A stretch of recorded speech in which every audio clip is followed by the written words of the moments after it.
Invisível, mas eu consigo ver. Foi me dada mesmo sem merecer. Um presente que o Pai me deu de graça. Bom, vamos lá. Nós estamos acabando a nossa série sobre o Reino de Deus. O Reino de Deus. Já tem, acho que 6 semanas que a gente começou essa série. Não sei se você já teve a oportunidade de assistir. Se você não teve, todas elas estão no YouTube, como sempre. Só entrar lá, youtube.com/Capela Church. Tem todas as mensagens lá. Essa mensagem está com o título de Rei no Rei, que é o que está escrito no cartãozinho. Todas as mensagens estão lá. Nós já falamos de vários assuntos interessantes, tentando responder essa pergunta: o que é o Reino de Deus? O Reino de Deus é a mensagem que Jesus mais pregou. Na verdade, a única mensagem que ele pregou. Aonde ele foi, era reino. O reino chegou, o reino começou, o reino está aqui. E tudo que ele fez foi a respeito do Reino de Deus. Então a gente está tentando responder essa pergunta: o que é esse Reino de Deus? O que é isso? Como que a gente vive esse reino? Então a gente já falou sobre o reino é graça, o reino é justiça, falamos sobre várias coisas. E hoje eu vou falar sobre um assunto que talvez gere uma certa confusão na nossa cabeça, o que é típico da capela, mas eu acredito que você vai entender e vai ser edificante para a sua vida. Quero começar essa mensagem dizendo que o reino de Deus é inversão. O reino de Deus é inversão. Inversão de valores, inversão de tudo. Tudo de cabeça para baixo. O reino de Deus, ele é inversão. Se você parar para pensar com o seu instinto, aquilo que é natural seu, lá no seu profundo, tudo que você pensar que é para você, você inverte, que é para os outros. Assim você vai memorizar. O reino de Deus é inversão. Tudo que você pensar no seu instinto, no seu íntimo, lá no seu interior, você falar: isso aí é para mim. Bênção, né? Essa bênção é para mim. A graça é para mim. Tudo que é para você, você inverte, é para os outros. Não é para você. Porque na verdade não tem outro. É uma extensão do próprio corpo. Tudo que você pensar que é para mim, que eu mereço isso, eu fiz por onde? É para os outros. A sua bênção, a sua graça, aquele milagre é para os outros. E tudo que você pensar que é para os outros, com o nosso instinto, com a nossa natureza, tudo que eu pensar que é para os outros, que eu sou naturalmente egoísta, pecador, que a minha vontade é toda bagunçada pelo pecado que entrou na minha vida, quando eu pensar que aquele cara ali tem que pagar pelos erros dele, é para você. Olha como é que o reino funciona. Numa outra mensagem a gente falou que a gente quer graça para nós e justiça para os outros. E a gente precisa entender que nós merecíamos essa justiça. E porque a gente não recebeu ela, a gente recebeu graça, a gente estende a graça. Então o reino de Deus, ele é inversão. Tudo que é para mim é para os outros. E tudo que a gente pensa que é para os outros, lá no nosso instinto, na verdade é para mim. E aí, começando isso, eu quero dar um exemplo interessante. Muitos de vocês conhecem o nosso irmão Michelin. Ele dá esse exemplo sobre a água. Cadê minha garrafinha d'água? Deixa a garrafinha d'água aqui para eu mostrar isso. Exemplo sobre a água. Se você está com sede, a bênção não é você receber a garrafa d'água, beber a água e matar a sua sede. Isso não significa que você foi abençoado, nas palavras dele. Significa que você foi dessedentado. A bênção é quando você recebeu a garrafa d'água, você viu que tem o suficiente para vários e você compartilha dessa água. Aí você foi abençoado. Olha a diferença. A bênção é quando você compartilha. Essa semana eu recebi um amigo meu de quase 10 anos já, da Nova Zelândia. Para quem não sabe, eu morava na Nova Zelândia, na terra do Roberval, o ladrão de chocolate. E quem lembra disso, a TV Colosso? Roberval, o ladrão de chocolate, né?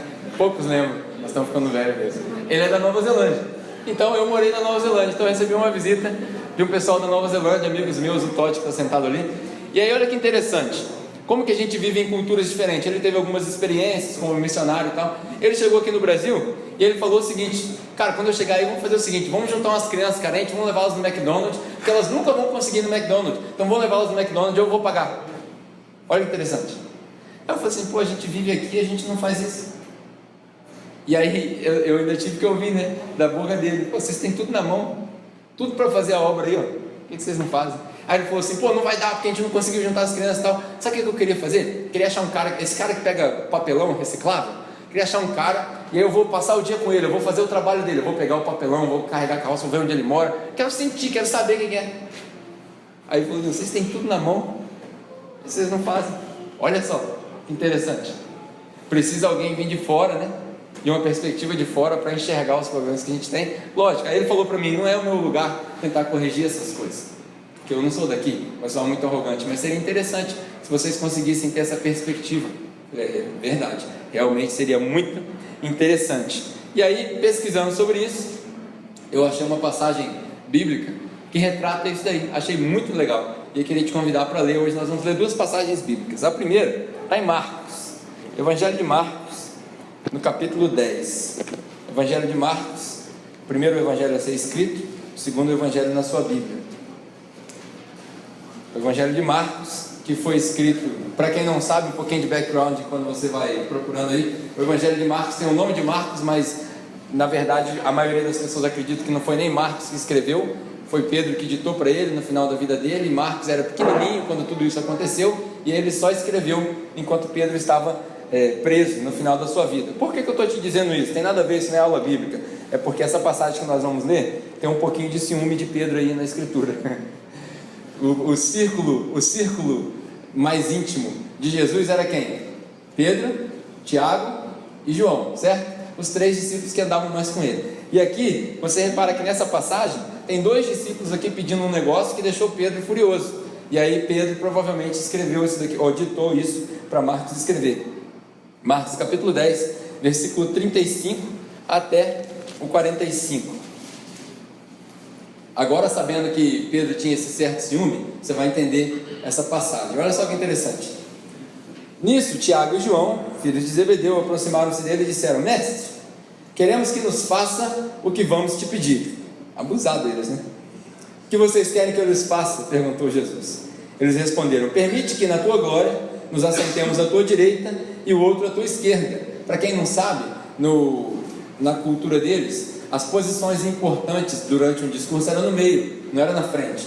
Então era como que se Jesus estivesse aqui hoje, ele pregaria daqui, do meio, e os mais importantes ficariam o mais importante à sua direita e o outro à sua esquerda. E ele ia falando assim, ó, para a galera, desse jeito. Então os caras viram e falaram assim: ó, nós queremos o lugar de mais importância, nós queremos ficar na direita e na esquerda, nós queremos ser os caras quando chegar lá. E aí Jesus responde o seguinte: vocês não sabem o que estão pedindo. Podem vocês beber do cálice que eu estou bebendo, ou serem batizados com o batismo com que eu serei batizado? Aqui Jesus falando da crucificação dele, do sofrimento que ele teria pela humanidade. E aí eles responderam: podemos sim. Jesus lhes disse: vocês de fato beberão o cálice que eu estou bebendo e serão batizados com o batismo com que eu estou sendo batizado. Mas assentar-se à minha direita ou à minha esquerda não cabe a mim conceder. Esses lugares pertencem àqueles para quem foram separados.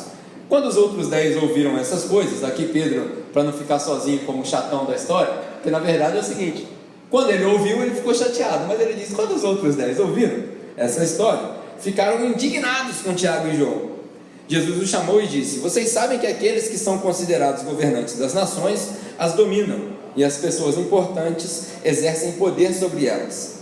Não será assim entre vocês.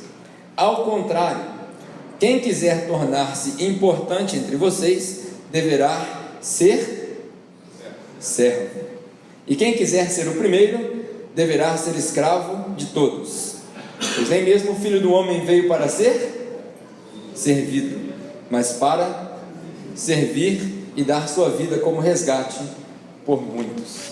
Olha que interessante. Jesus diz no final dessa passagem que nem o Filho do Homem, ou seja, ele mesmo, nem ele veio para ser servido, nem ele mesmo veio para ficar sentado, nem ele mesmo veio para que as pessoas lavassem o seu pé. Ele veio para servir. Essa palavra servir significa, na verdade, dar, doar, se entregar. Ele veio para se entregar por inteiro.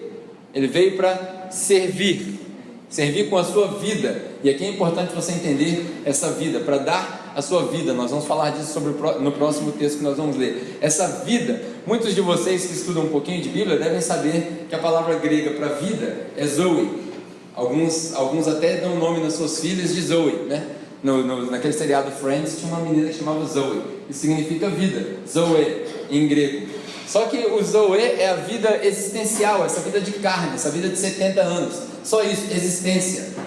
Essa vida até o mato tem, o mato também tem Zoe, até a árvore também tem essa vida. Aqui Jesus está falando de uma outra vida, que se nós falarmos em português, talvez você não entenda, porque em português ela soa como psique, e a gente pensa que psique é o nosso intelecto. Mas essa palavra em grego significa a nossa existência eterna, a nossa essência, tudo aquilo que nós somos, que Deus nos criou para ser, é isso que Jesus está falando. E aí Jesus disse que eu vim para servir como? Entregando a minha psique inteira para o resgate de muitos, para a redenção de muitos. Nós falamos aqui que o Evangelho é sobre redenção, resgatar o valor daquilo que foi perdido, que é eu e você. É isso que Jesus veio fazer. Agora é o seguinte: se Jesus, que é o autor da nossa fé, consumador da nossa fé, o exemplo a ser seguido, o maior mártir de todos os tempos, se você quiser comparar Jesus com os mártires, dizer que Jesus não é Deus e Jesus é só um homem, o maior de todos os tempos, aquele que dividiu as eras em antes e depois de Cristo, se ele veio para servir, qual o padrão que você e eu acham que nós devemos seguir? Qual é o padrão que nós devemos seguir? Quando a gente entende dessa maneira, é quase impossível eu me tornar aquela pessoa egoísta que eu quero tudo para mim, que eu quero só para mim. É quase impossível, se a gente de fato entender. Por isso que Paulo, quando escreve as cartas dele, ele fala: se de fato vocês ouviram o Evangelho, porque quem ouviu o Evangelho de verdade não consegue viver uma vida egoísta, não consegue dar só metade. Sabe aquele... A gente veio pregando sobre reino, e foi um fato interessante. Essa semana uma pessoa que não tem nada a ver com igreja, que não gosta de igreja, o público exato da nossa igreja, não gosta de igreja, estava comigo no carro, perguntou para mim assim: como é que as pessoas se sentiram depois da última mensagem de domingo passado? Se você estava aqui, foi uma mensagem onde eu falei que Jesus pediu para dar tudo mesmo, tudo mesmo. E aí eu falei: eu não vou pedir igual o pessoal da televisão, não é isso, mas Jesus falou: se quiser vir após mim, você tem que abandonar tudo mesmo, eu tenho que ser prioridade. Foi uma mensagem difícil de engolir. Aí eu falei para aquela pessoa: realmente foi difícil de engolir. Ela falou assim: mas é com esse evangelho aí que você vai alcançar os que precisam ser alcançados de verdade. Aí aquilo ali mexeu comigo. Por quê? Porque essa pessoa não vai na igreja, nem crente é, nem cristão é. E aí eu achei interessante essa colocação, sinal de que a nossa igreja está no caminho certo, porque Jesus não falou dá 50%, dá só metade do que você tem. Ele não falou 10% também, Jesus não falou nada disso. Jesus falou: ou é tudo ou é nada, ou é 8 ou 80. Assim é com Jesus. Esse é o padrão que nós devemos seguir. Tendo dito isso, se você tiver a sua Bíblia contigo, abra agora em Mateus, o primeiro evangelho na sua Bíblia aí, na sua ordem bibliográfica. Mateus capítulo 10 também. Nós lemos Marcos capítulo 10, agora vamos ler Mateus capítulo 10, uma leitura um pouco menor, do versículo 34 ao 39. E essa vai ser a base da nossa mensagem, falando que o reino de Deus é inversão. Só para ficar um pouquinho mais pesado, né? Para não ficar aquela mensagem muito levinha, só para ficar um pouquinho mais pesado, nós vamos ler essa daqui agora. Mateus capítulo 10, versículo 34 até o 39.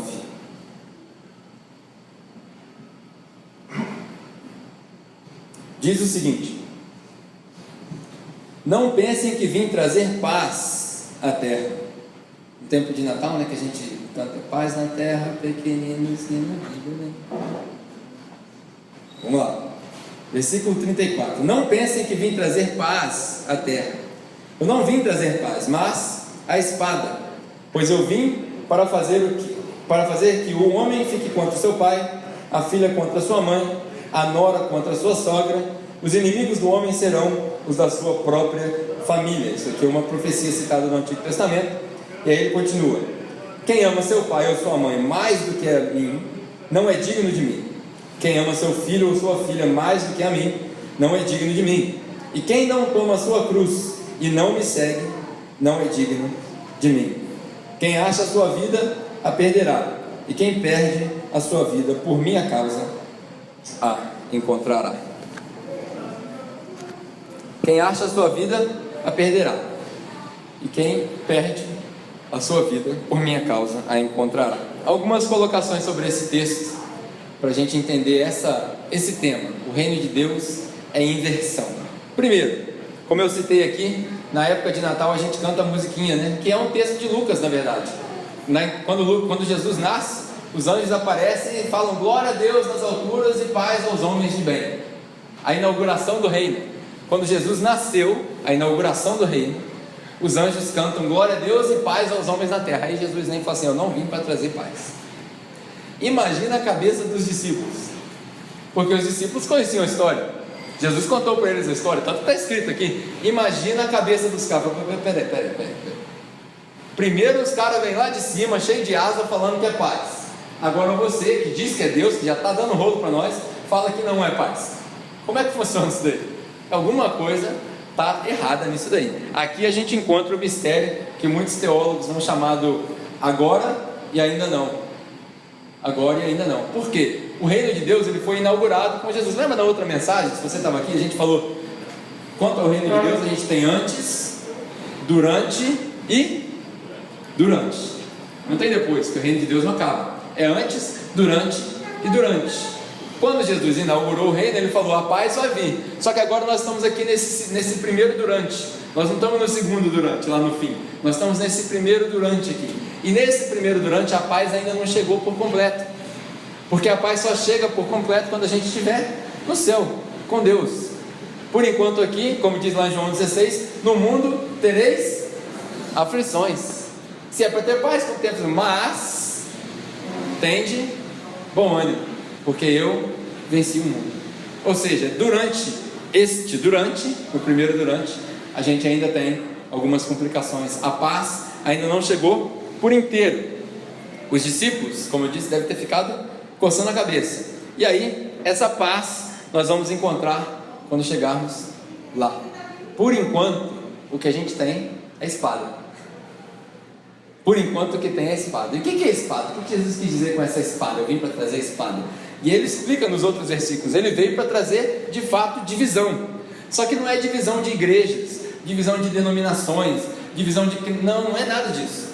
Ele veio para estabelecer um parâmetro que era óbvio, que em algumas famílias uns iam dizer eu creio, e o outro vai dizer não creio, vai rolar uma separação. Uma hora, porque assim diz também que comunhão tem as trevas com a luz. Uma hora rola uma separação. Nós não somos do mundo, mas nós vivemos no mundo. Por isso as instruções são: não ameis o mundo. A gente não deve criar laços com o mundo, mas ao mesmo tempo nós estamos no mundo. Não tem como fugir. Não tem como a gente se fechar numa bolha, porque se a gente se fechar numa bolha, ninguém entra. E esse não é o objetivo, porque ele veio para salvar o que estava perdido. Então se a bolha está fechada, ninguém entra. Por isso que de vez em quando a gente tem que esticar um pouquinho os limites. Por isso que de vez em quando a gente tem que abusar um pouco da fé das pessoas. Por isso que de vez em quando a gente tem que desafiar algumas coisas, cutucar algumas coisas que deixam as pessoas um pouco desconfortáveis. Semana passada foi um exemplo. Deixa as pessoas um pouco desconfortáveis. Mas tudo isso é na tentativa de alcançar o perdido, porque a gente já falou aqui que nós vamos fazer de tudo, desde que não seja pecado, para alcançar o perdido. Isso é fato. Pode escrever na sua agenda aí, se você se chama parte da capela, que coisas mais escandalizantes vão acontecer.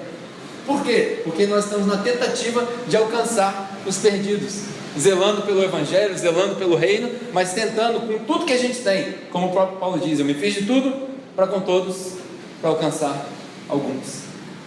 A gente não vai conseguir alcançar todo mundo, mas a gente faz por aqueles que a gente consegue alcançar. E aí Jesus diz: vai rolar divisão. Eu vim para estabelecer a divisão, eu vim para traçar a linha na areia entre quem crê e quem não crê. E aí ele dá um exemplo dentro da nossa própria casa, né? O filho vai se virar contra o pai, o que era escandalizante naquela época, porque o patriarca da casa merecia todo o respeito, era o cara que mandava.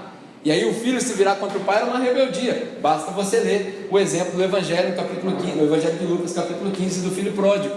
Já falamos aqui. Aquilo ali foi o maior escândalo, quando o filho pede para o pai: me dá a minha parte da minha herança. Ou seja, você vai morrer mesmo? Você já vai morrer mesmo, me dá a minha parte. É isso que ele quer dizer. Aquilo ali era completamente absurdo. Uma outra perspectiva que você pode ter, se você olhar na sua Bíblia, o Salmo 127, abre isso se você tiver com a sua Bíblia. Salmo 127 fala sobre o que são os filhos na perspectiva cristã. Só uma passagem rápida como referência para nós. Salmo 127 versículo 3. Olha o que o salmista diz sobre os filhos. Os filhos são a herança do Senhor, uma recompensa que Ele dá. Como flechas nas mãos dos guerreiros são os filhos nascidos na juventude. Como é feliz o homem que tem a sua aljava cheia deles. Não será humilhado quando enfrentar seus inimigos no tribunal. O que ele quer dizer com isso? As testemunhas, os defensores dos pais, dos mais velhos, quando eles se reuniam nos portões das cidades para julgar as causas, os filhos eram aqueles que defendiam a causa do pai. Eles eram como flechas na mão de um arqueiro com habilidade, de um guerreiro. Os filhos são bênção. E aí Jesus diz o seguinte: eu vim para trazer uma divisão entre o filho e o pai. Olha que negócio pesado. Esse é o nível de compromisso que Jesus quer com os seus seguidores. Eu vim para trazer divisão entre o filho e o pai, entre a filha e a mãe, o que destrói a ordem natural das coisas, porque a filha está aprendendo com a mãe como ser uma boa esposa. Naquela época era uma sociedade extremamente machista, então as esposas trabalhavam, lavavam roupa, cozinhavam e só isso, não tinha muita coisa. As mulheres eram uma classe discriminada. Então nesse contexto ele está dizendo, a menina que está aprendendo tudo com a mãe para ser uma ótima esposa no futuro, para ser uma bênção, para ser uma Raquel, né? Vou virar filha contra a mãe. Olha que louco. A única coisa que eu acho que os discípulos falaram assim, aí beleza, foi quando ele falou nora contra a sogra, porque contra a sogra é fácil qualquer um ficar, né? Então na hora que ele falou nora contra a sogra, eu falei, beleza, aí eu já entendi. Mas o resto, brincadeiras à parte, se minha sogra ver isso, ela vai ficar brava. Minha sogra é uma benção. Se ela vê isso online, ela assiste as mensagens online, ela fala, pô, você está me sacaneando. Minha sogra é uma benção. Nora contra a sogra. E aí Jesus diz o seguinte: os inimigos estarão dentro da sua própria casa. Quem aqui já experimentou isso numa dimensão muito menor? Quando você fala assim, poxa, descobri um viés, vou abrir um negócio. Aí você vem com aquela ideia todo animado para dentro de casa. O primeiro a te jogar um balde de água fria é o pessoal de dentro de casa. Destrói seu sonho. Ah, vou me mudar. Eu lembro, eu tive uma experiência de ir para fora do país, né? Vou me mudar, vou para fora do país. Baldão de água fria, né? Se você já teve essa experiência, imagina essa experiência quando se trata do seu Salvador, aquele que pagou pelo seu pecado, pelas suas transgressões. Imagina isso nesse nível. Imagina, talvez você não consiga imaginar. Quando eu morava fora, eu tive essa experiência de viver com pessoas que vinham do Oriente Médio. Uma delas hoje mora no Canadá, está até recebendo um primo meu que está no Canadá lá fazendo uma cirurgia. E olha que interessante, essa menina, quando eu a conheci, ela veio de uma família de herança budista. Nunca tinha ouvido falar de Jesus, nunca. O nome Jesus era estranho para ela, nunca ouviu falar. Isso não é normal para nós. Aqui no Brasil, Volta Redonda, todo mundo sabe quem é Jesus, mas ela nunca tinha ouvido falar. E aí o evangelho foi explicado para ela aos poucos. E ela tinha uma irmã gêmea.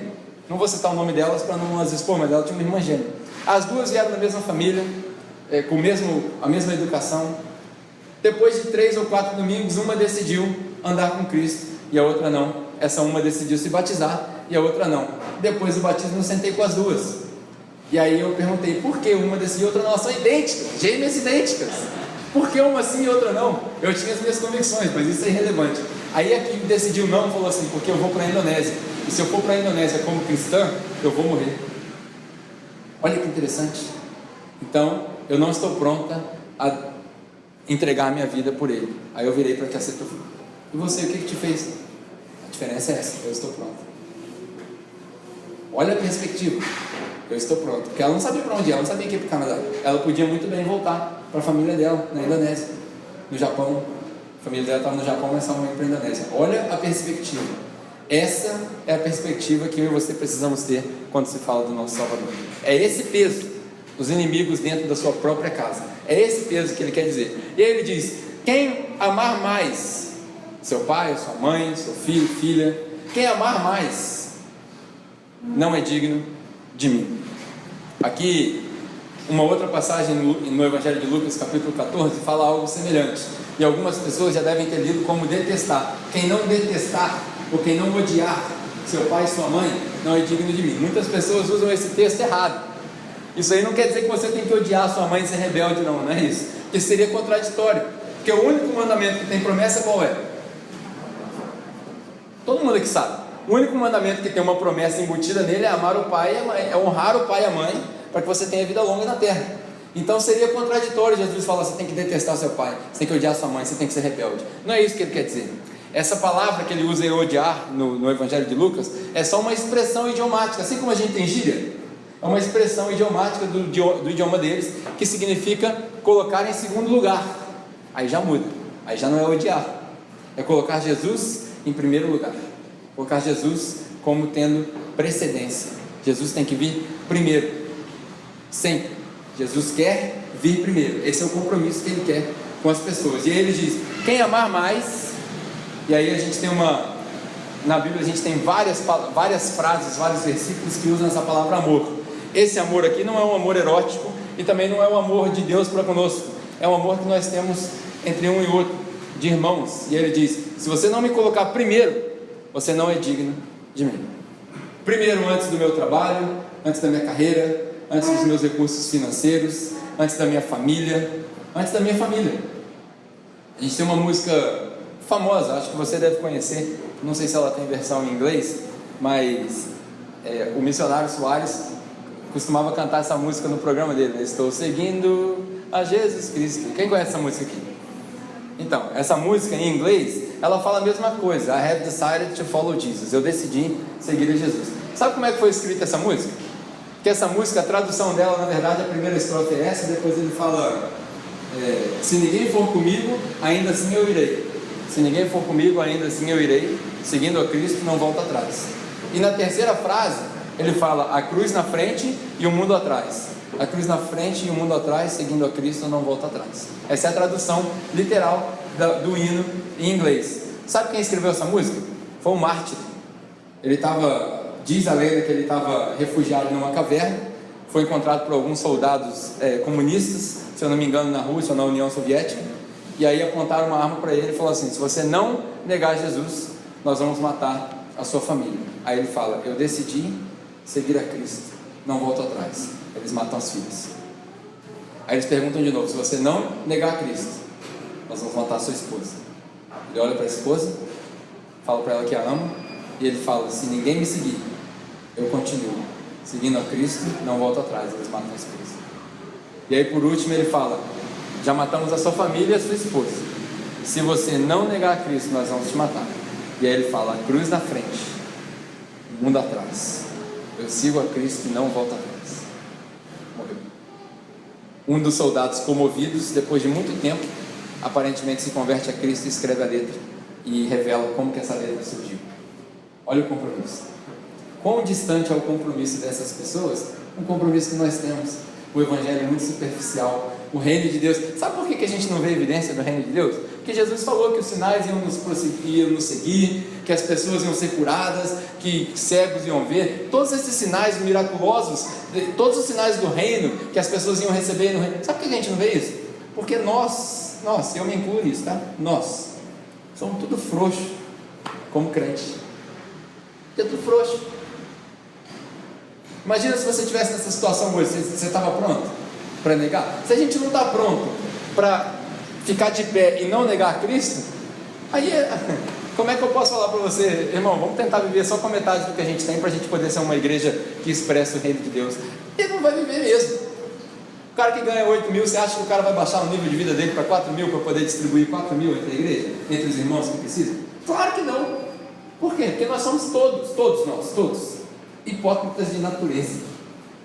E é isso que a gente precisa mudar, porque Jesus fala que é esse nível de comprometimento que nós precisamos. Jesus tem que ter precedência. Versículo 38 aí de Mateus 10, se você tiver com essa Bíblia aberta. No versículo 38, ele fala sobre a cruz. Quem quiser vir após mim, tem que carregar a sua cruz. Muita gente usa esse versículo, né? É um versículo famoso. Tem que carregar a sua cruz. E às vezes a gente pensa que a cruz é um símbolo místico, uma joia que a gente põe no pescoço. A gente não sabe o verdadeiro significado dessa cruz. Para quem vivia naquela época, eles entendiam, porque eles viram vários ladrões, vários bandidos, várias pessoas que eram dignos de pena capital, de morte, carregarem a sua própria cruz. Era assim que funcionava. Quando você era condenado à crucificação, você colocava aquela reta da cruz nas costas e carregava a cruz até o ponto de ser crucificado. Sabe onde começou isso? Um pouquinho de aula de história para você. Muito antes de Jesus, quase 100 anos antes de Jesus, o Império Romano entrou numa batalha com um império que você deve ter conhecido pelos filmes dos 300, dos Espartacos. O Império Romano entrou numa batalha com eles, e derrotou os caras. E aí, para humilhar os caras, sabe o que eles fizeram? Eles pegaram 6.000 corpos, 6.000 corpos, botaram no alto de uma montanha 6.000 cruzes, com os caras pendurados, e o líder bem no meio, assim, na frente deles. Aquilo ali o imperador Nero pegou continuou usando e colocou isso como um símbolo de desumanização, um símbolo de humilhação dos cristãos.